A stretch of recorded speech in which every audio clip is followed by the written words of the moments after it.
Hey, it's Mary Bell.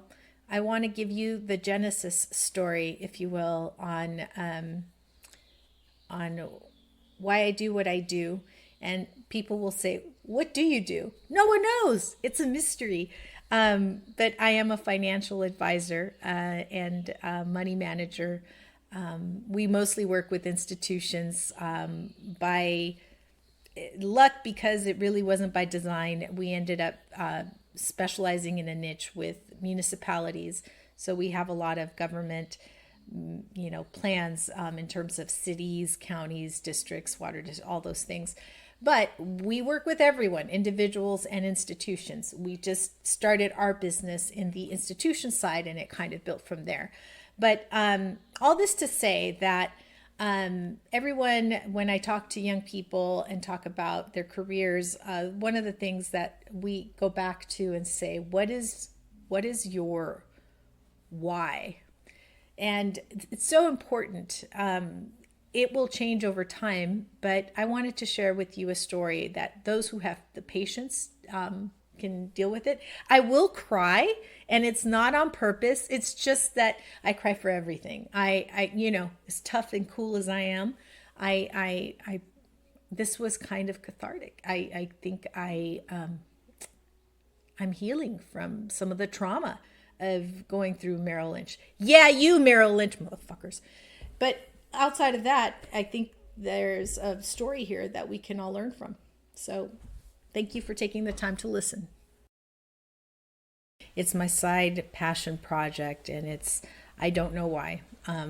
Maybe it's the narcissist in me, but whatever it is, I've written a little bit about my experience as an advisor growing up in the 90s and how that inspired me to become what I am doing today.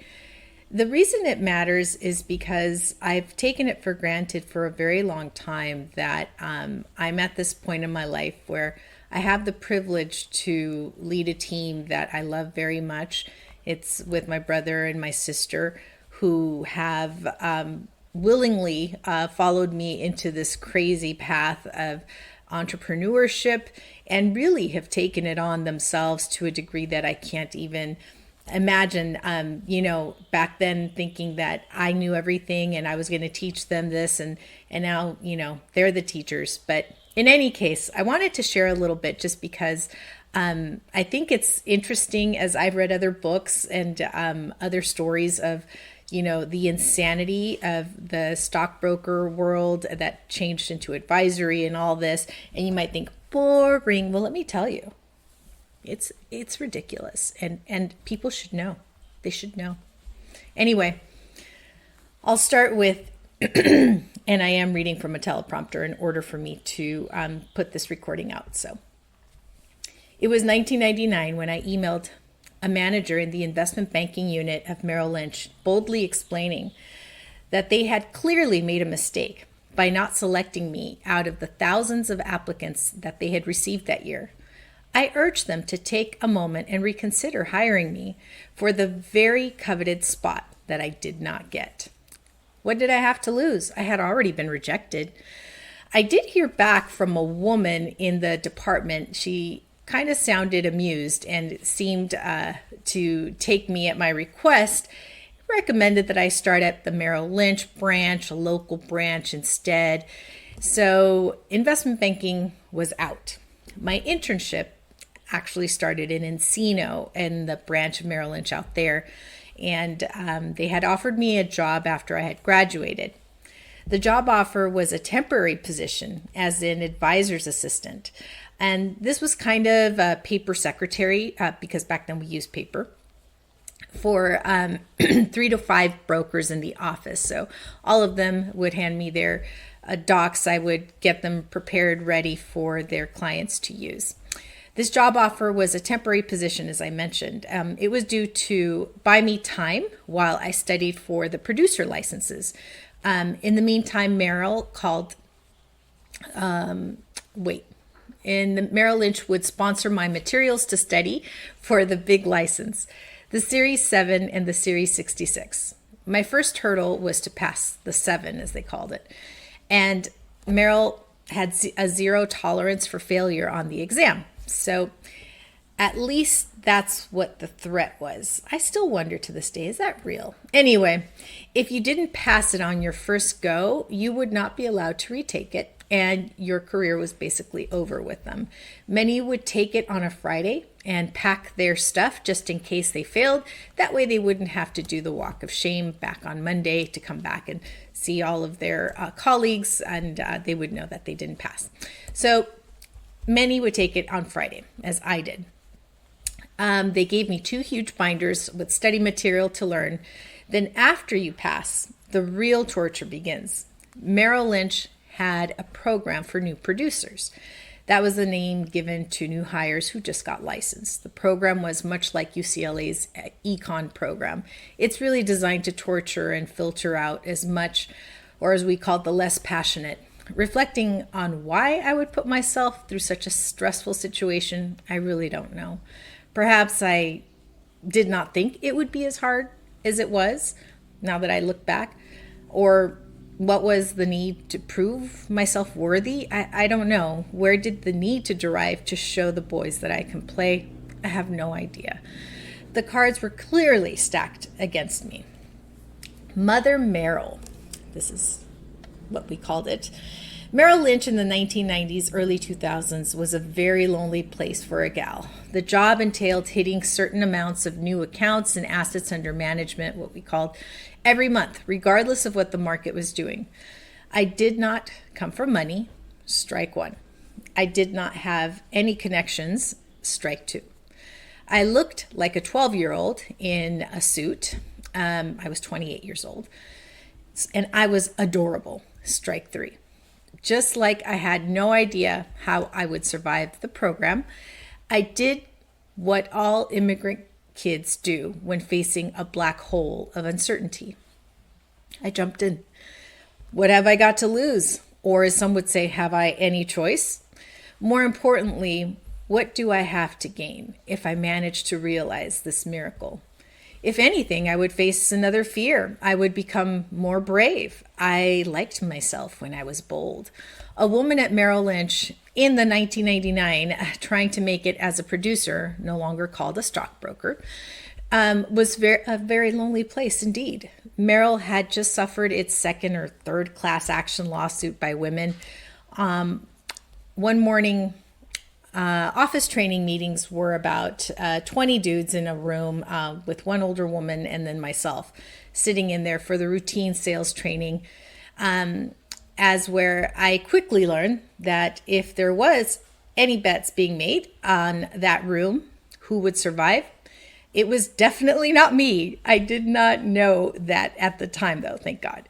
The little pyramid scheme that Merrill Lynch ran designed for the older producers who'd been there for years, who had been the longest, to divide the booty. So as long as the trainees worked their little hearts out, almost made it, build in all these assets, put in all these accounts, they would be fired after a few months, and then everyone would split the accounts between themselves. In fact, I saw some really good fights, sword fights between these producers trying to, who got more and why did they get this? And it was pathetic. Anyway, and that was enlightening too, to watch that, as you're seeing that could be me in the future.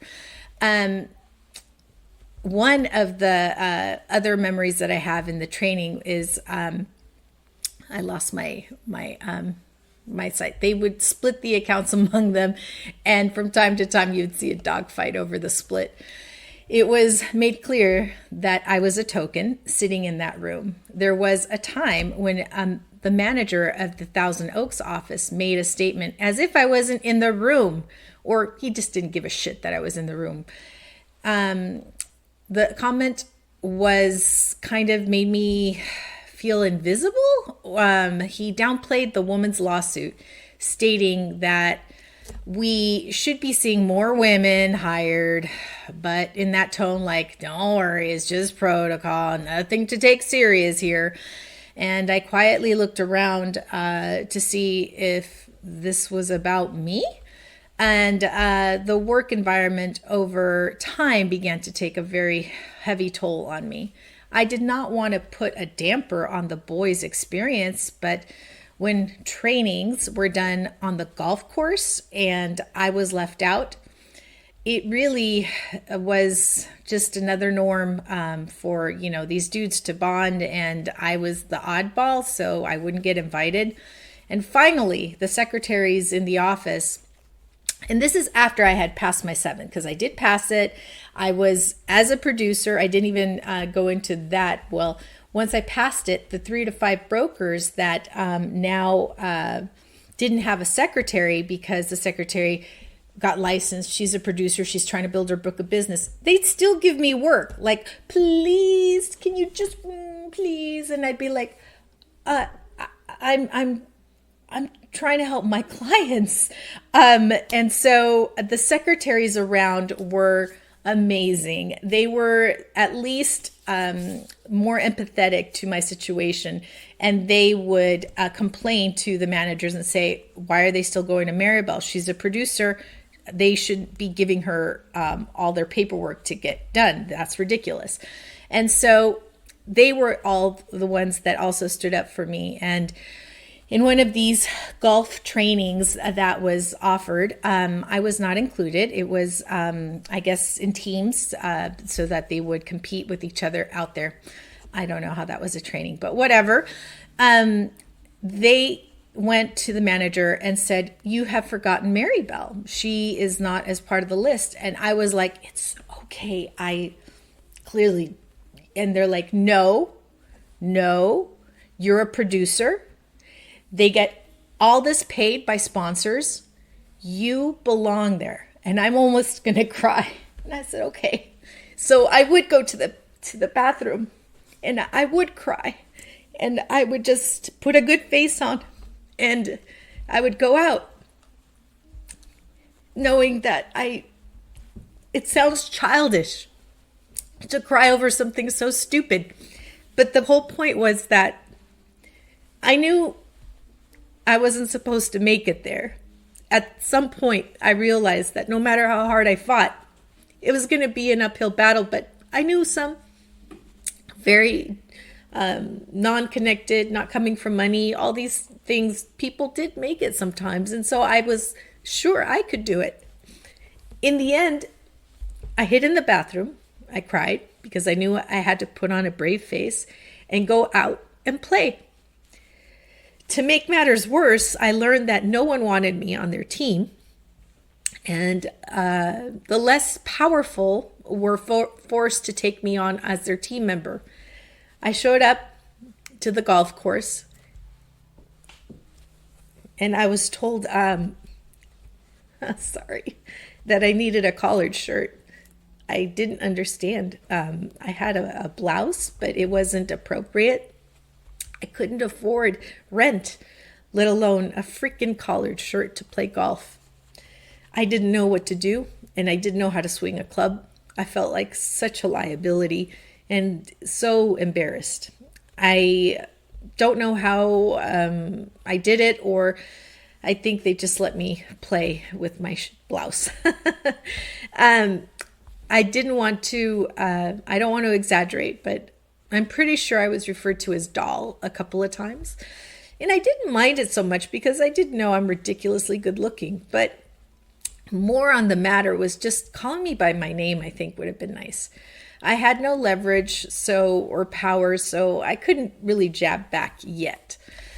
The career switch, the people that hired me were rooting for me. They didn't hire me just for the numbers.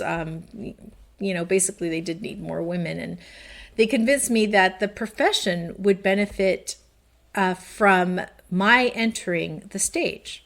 My mentor, my boss who hired me, and my other mentor in there, made a convincing argument after the end of my internship when I explained that I would become a lawyer as I was not a salesperson. He explained to me that everyone's in sales. He said something so powerful in terms of how it changed the trajectory of my life. His message to my lawyer dream job was something to the effect of, everyone's in sales, Marty. They may not be aware of it, but everyone is in sales. The question you need to ask is, where can you have more impact? Look around. How many women do you see here? Worse, how many Spanish speakers do you see here? And you're in Los Angeles. 0. Your community is ignored because there is no one there. No one cares. Doctors need to build their client base, and so do lawyers. We are all in sales muddy. You will do better in life once you have that understanding and you can accept that. Your intention may be noble, but the need here is in this industry. It needs you. And I thought, well, how can I say no to that? All right. All my life, I grew up telling everyone who asked that I would become a lawyer. All my life until that moment. Many times I have looked back at that moment, and many times I have questioned my decision. This industry is hard, but back then, at that time, when the internet was changing every aspect of the profession, because kids, there was no internet. It didn't come in until about 1999 for people to go online and create accounts. And people didn't want to do it, by the way, because, oh, that's scary. And it'll show that, other people will have access to me. I'm like, they already have access to you. That's why you're on the internet. Anyway, it was brutal. And it still is, I feel, a very brutal industry. The aspect of why I wanted to be in it, I think it was more in terms of understanding my upbringing.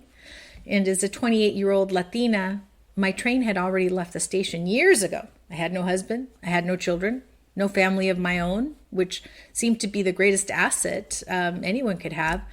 So what did I have to lose? Naked ambition and a dream to become something, someone, to be of service, to be useful. Not sure what, but successful at something. I gave up playing and looking for a partner or husband in exchange for trying to make it as a producer in this industry. And it was mentally, physically draining, living in fear every day that you will not make it in the program, as your assets may have fallen short in 1 month or not growing fast enough.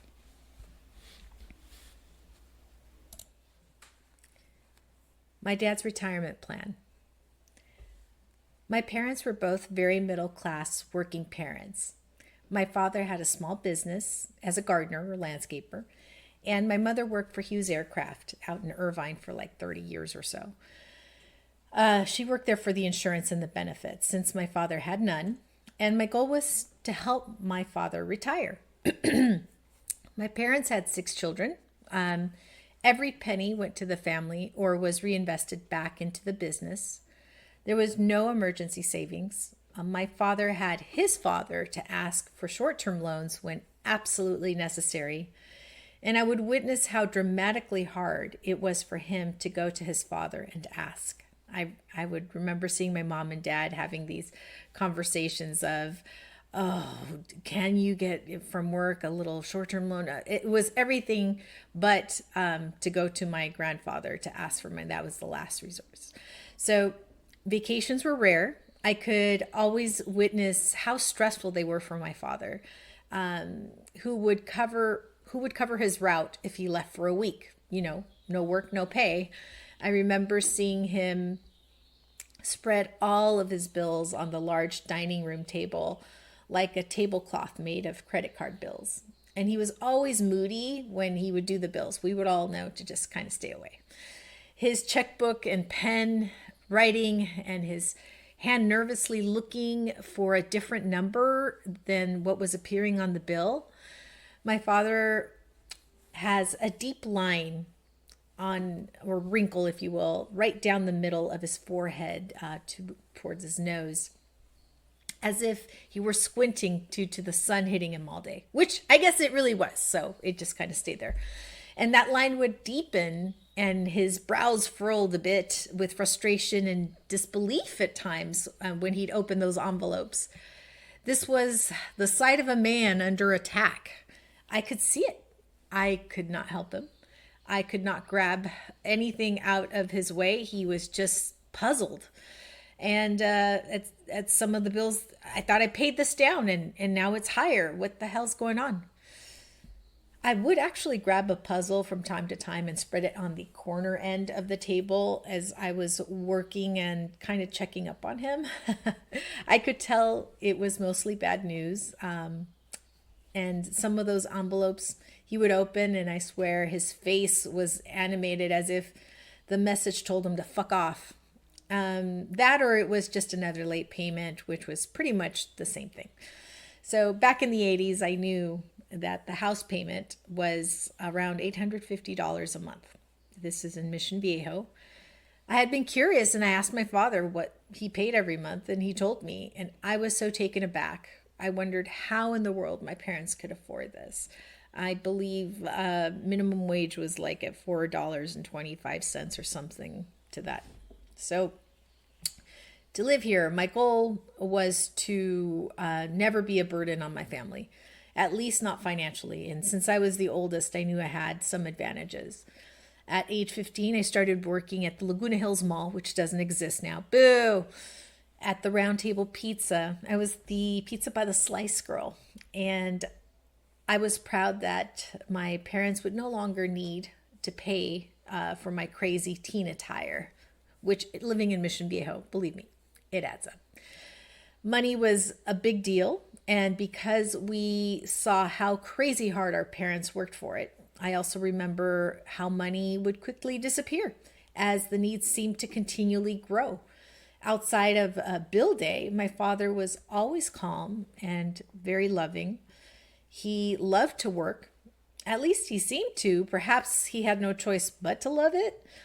He would come home just drenched in sweat. His long sleeve shirts looked like he had just jumped in someone's pool because we didn't have a pool. And before getting home, I wish that were it. The one luxury he would spare no expense was air conditioning. The house must be cool. His tired body would walk into the house and it better be nice and cool. And it always was, especially in those summer months. They were brutal. I share all this to say that all of this sacrifice and deep fear of what felt survival mode did not go unnoticed. It came to my quiet attention that I would have to be his retirement plan. Somehow I had made that understanding.